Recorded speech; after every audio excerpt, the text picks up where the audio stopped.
madaxweynaha jamhuuriyadda federaalk soomaaliya mudane xasan sheekh maxamuud ayaa kulamo gaargaara la qaatay odayaasha dhaqanka galmudug oo ay weheliyaan madaxweynaha dowlad goboleedka galmudug mudane axmed cabdikaariye iyo ku-xigeenkiisa mudane cali daahir ciid.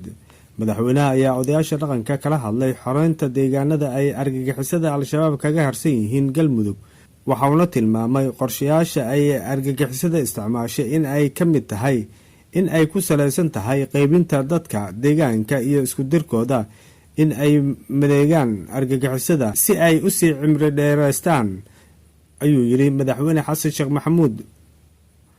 madaxweyne xasan sheekh maxamuud ayaa sheegay in caqabada ugu weyn ee hortaagan horumarka galmudug ay tahay argagixisada al-shabaab.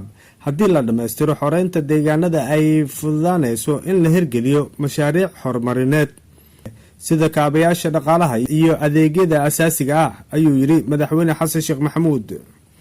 kulankan oo qayb ka ah kulamada abaabulka dadweynaha ee dagaalka ka dhanka ah khawaarijta uu ka wado madaxweynaha jamhuuriyadda federaalk soomaaliya deegaanada dhaca galmudug, ayaa odayaasha dhaqanka waxa ay ugu mahadceliyeen madaxweynaha sida ay uga go-an tahay in la dhammaystiro halganka xoreynta deegaanada iyo xaqiijinta amniga guud ee dalka.